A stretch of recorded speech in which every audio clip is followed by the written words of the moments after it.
पोंगा पंडित। खंड क।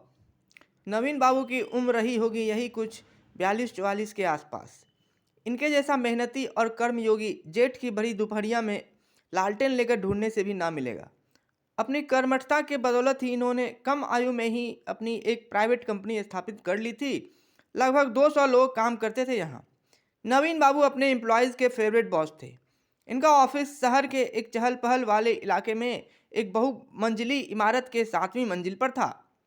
कारोबार जोर शोर से फल फूल रहा था और बड़े ही मजे में कट रही थी नवीन बाबू की जिंदगी। नवीन बाबू की पत्नी का नाम था कुसुम कली। इनसे 5 साल छोटी थी। पुण्य कर्मों के प्रताप से ही किसी पुरुष को कुसुम कली जैसी पत्नी मिलती है। कली तो अब ना रह गई थी, परंतु अब भी कुसुम कुसुम की भांति बेहद ही सुंदर नवीन बाबू की जिंदगी की सुगंध थी कुसुम कली। पतिव्रता, अपने पति के हर छोटी बड़ी जरूरतों का पूरा ख्याल रखने वाली, संपूर्ण रूपेण 100% भारतीय नारी, धार्मिक और व्यवहारिक। नवीन बाबू को जिंदगी से मांगने के लिए कुछ और बचा ही न था। कुसुम कली सालों भर सारे व्रत त्योहार नियमानुसार करती। उसकी ईश्वर में अगाध आस्था थी। वहीं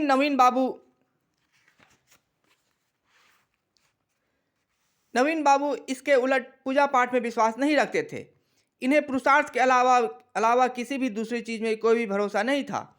इनका मानना था देव देव आलसी पुकारा, या कि कहें हारे को हरी। नवीन बाबू तो जिंदगी की हर जंग जीते हुए थे, वो भी बिना किसी देव के मदद के। लेकिन कुसुम कली के आगे इनकी एक न चलती और साल में एक आध बार घर पर सत्यनारायण भगवान की पूजा करवानी ही पड़ती। नवीन बाबू को इसमें आनंद ही आता। कथा सुनने सुनवाने और प्रसाद खाने खिलवाने के बहाने लोगों से मिलना जुलना हो जाया करता। अपनी खुशी और संपत्ति का प्रदर्शन करके किसी दुखियारे को जब तक ईर्ष्या की अग्नि में जलाया ना जाए तब तक कोई भी सफलता उतनी आनंददायी प्रतीत नहीं होती। इतनी धन दौलत के बावजूद कुसुम कली को जरा भी घमंड नहीं था, या कि यूं कहे वह इसका दिखावा नहीं किया करती थी। दान पुण्य अक्सर करती ही रहती थी। जब भी मंदिर जाती भिखारियों में पैसे और लड्डू बांटा करती। उसका मानना था ईश्वर ही देता है और जब चाहे वापस भी ले सकता है। नवीन बाबू को ऐसा लगता कि दिन रात मेहनत वो करे और सारा श्रेय ईश्वर महोदय ले उड़े। रविवार का दिन था। 6 दिन की मेहनत के बाद कमाया हुआ आराम का दिन। दिन के 10:30 बज रहे थे। कुसुम कली किचन में खाना बना रही थी। नवीन बाबू आराम फरमाते हुए टीवी देख रहे थे। तभी घर के लोहे के बने मुख्य द्वार को जोर जोर से पीटने की आवाज आई और साथ ही साथ एक कड़क ध्वनि गूंजी, भिक्षा दे भिक्षा दे। नवीन बाबू को काफी क्रोध आया। भिक्षा दे की पुकार सुनकर वो समझ गए कि कौन हो सकता है, परंतु इतनी कड़क आवाज। आलस की वजह से वह अपनी जगह से नहीं उठे और टीवी देखते रहे। कुसुम कली कुछ पैसे लेकर याचक को देने गई। नवीन बाबू ने जाते हुए कुसुम कली के हाथों में 10 का नोट देख लिया। उन्हें बहुत गुस्सा आया। भिखारी को 10 रुपए। कुसुम कली के पीछे पीछे वो भी चले आए।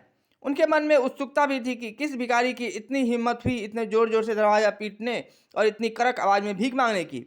बाहर निकले तो देखा लंबे लंबे बालों और दाढ़ी तथा पूरे काले कपड़ों में कोई सन्यासी टाइप का भिखारी था।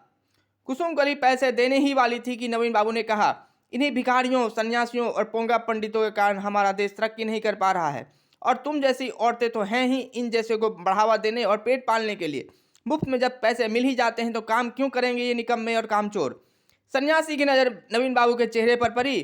कुछ क्षण तक सन्यासी नवीन बाबू को देखता रहा और फिर बोला, 1 साल के अंदर तेरी मृत्यु निश्चित है।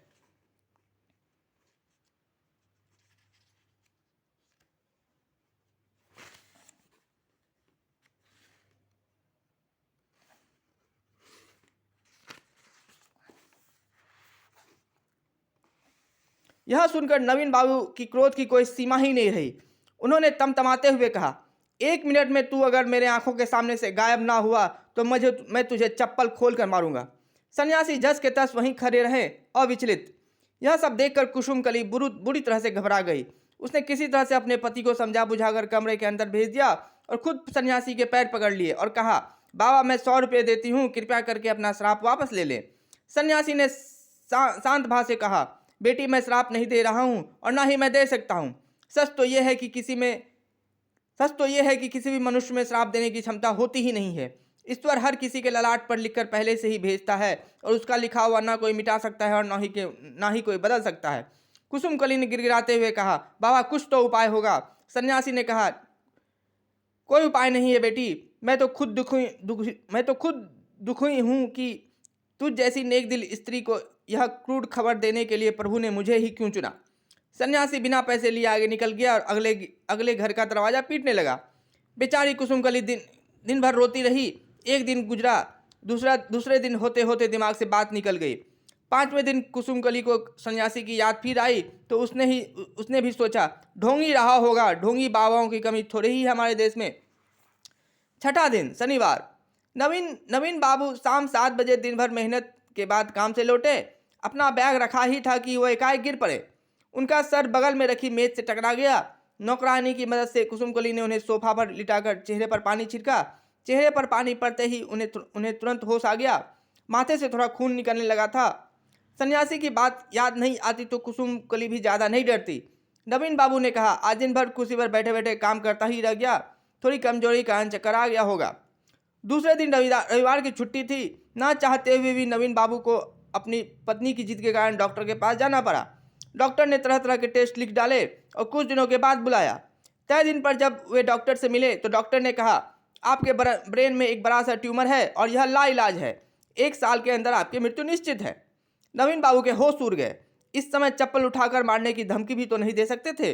उन्होंने यह खबर कुसुमकली को सुनाई। कुसुमकली को मानो काटो तो खून नहीं। नवीन बाबू हिम्मती आदमी थे।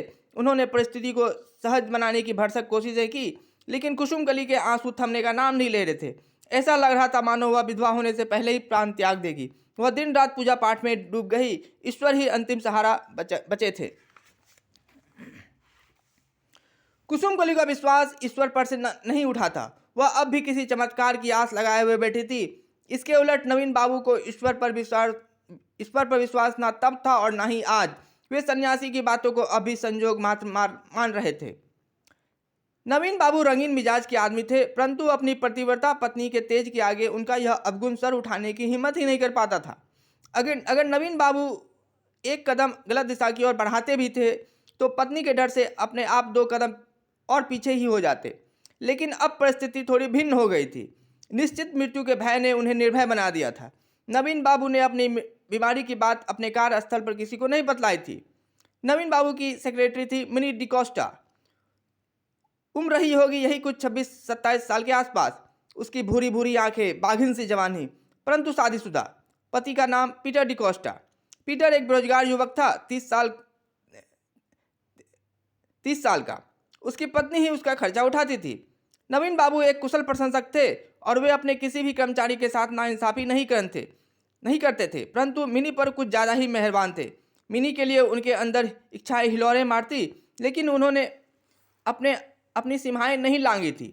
सच तो यह था कि हर बंदी से तोड़ डालने की बेताबी मिनी में ही ज़्यादा थी। मिनी तो कब से हर कुछ नवीन बाबू पर निछावर कर डालने का आतुर थी। अब तो नवीन बाबू के अंदर भी यह भय सताने लगा था कि मरने के बाद अतृप्त इच्छाओं के कारण उनकी आत्मा भटकती न रहे।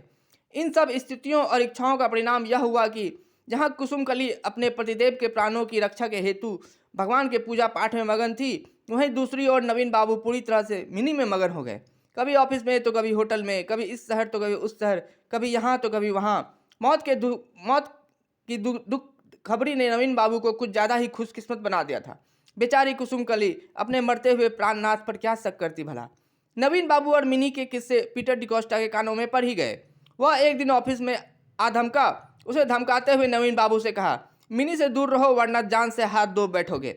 जान से हाथ धो बैठने की बात सुनकर नवीन बाबू की इच्छा हुई। वे ठहाके मार मार कर हंसे, परंतु उन्होंने खुद पर काबू रखकर मन ही मन मुस्कुराते हुए बड़े ही आध्यात्मिक और संजीदा तरीके से कहा, जीना मरना तो सब ऊपर वाली की इच्छा से होता है बहू मोशाय।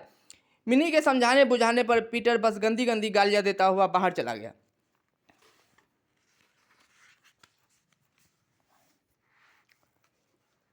एक दिन नवीन बाबू को अस्पताल से फोन आया।